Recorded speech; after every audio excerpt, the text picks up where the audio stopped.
आइए जानते हैं कर्क राशि वालों के लिए यह माह कैसा रहेगा।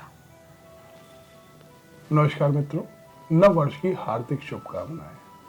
कर्क राशि वालों के लिए ग्रह क्या लेकर आ रहे हैं, सबसे पहले जानते हैं कि ग्रहों की स्थिति क्या है।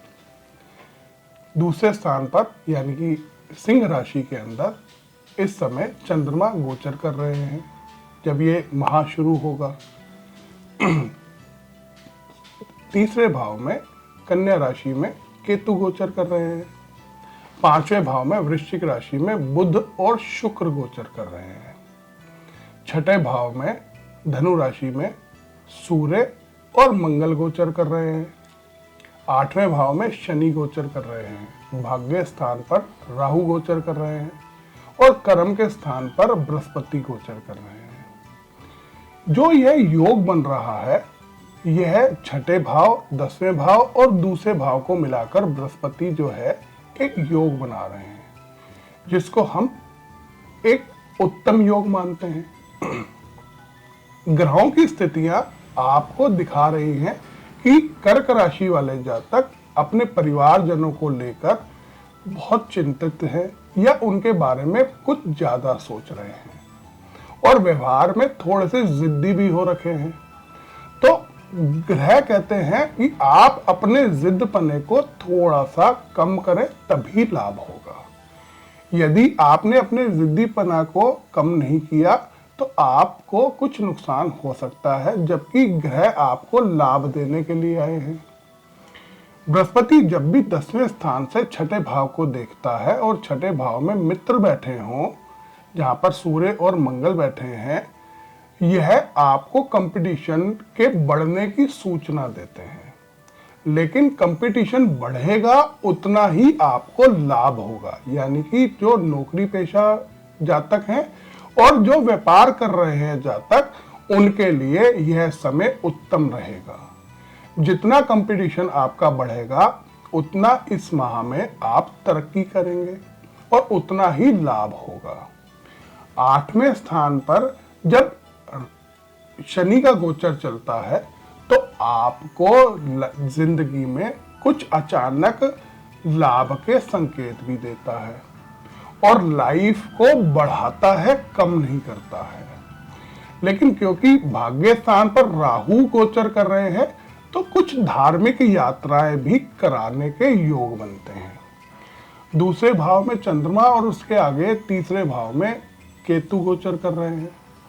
तो केतु और चंद्रमा का जो योग बनता है, जिस पर बृहस्पति की दृष्टि आ रही है, वह आपको कुछ छोटी यात्राओं के लिए उकसाता है। तो इस समय कर्क राशि वाले अपने परिवार को और कुछ यात्राओं को लेकर गंभीर सोच में फंसे हुए हैं। तो ग्रह कह रहे हैं कि जो यात्राएं होनी है उससे कंपटीशन, इन सब से आपको लाभ होगा। अब बात करें कि संतान पक्ष जो पढ़ाई कर रहे हैं उन जातकों के लिए यह समय कैसा रहेगा। पंचम हाउस में इस समय बुध और शुक्र का योग बना हुआ है, यानी कि पढ़ाई के लिए यह उत्तम समय है। इस समय यदि आप कोई कोर्स ज्वाइन करना चाहते हैं, कुछ टेक्निकल सीखना चाहते हैं, उसके लिए यह उत्तम समय है। और जो जातक फाइनेंस से रिलेटेड पढ़ रहे हैं उनके लिए भी यह उत्तम समय है। आप अपनी पढ़ाई में ध्यान दें, लाभ होगा। अब ओवरऑल बात करें कि यह माह कैसा रहेगा कर्क राशि वालों के लिए। यह माह उत्तम योग लेकर आ रहा है, लेकिन आप कहीं अपनी जिद के कारण इन योगों को खराब ना कर लें। तो ग्रह पहले सूचित कर रहा है कि आप अपने व्यवहार में नम्रता लेकर आए, तभी आपको फायदा होगा। और जो परिवार के साथ आप सोच रहे हैं या कुछ मनमुटाव था, वो समय अब निकल चुका है। आप अपने परिवार के साथ जितना संयोग बढ़ाएंगे उतना आपको लाभ होगा। यह समय आपको अपने परिवार से जुड़ने का और अपने व्यवहार को नम्र करने का समय है। क्या करें कि यह समय और उत्तम हो जाए? तो इस समय आप बृहस्पति का पूजन करें या केले के पेड़ पर आप चने की दाल, गुड़ और मुनक्का चढ़ाने से आपको लाभ होगा, या आप जल से भी अगर आप उसको सींचते हैं तो आपको लाभ मिलेगा। इसी आशा के साथ कि नव वर्ष आपको और आपके परिवार को खुशियां लेकर आए और आप अपने जीवन में तरक्की करें, यही कामना के साथ नमस्कार। आज का प्रोग्राम आपको कैसा लगा हमें कमेंट करके ज़रूर बताइएगा।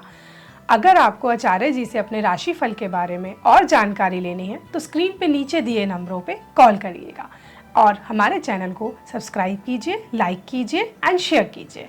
आपका बहुत बहुत धन्यवाद।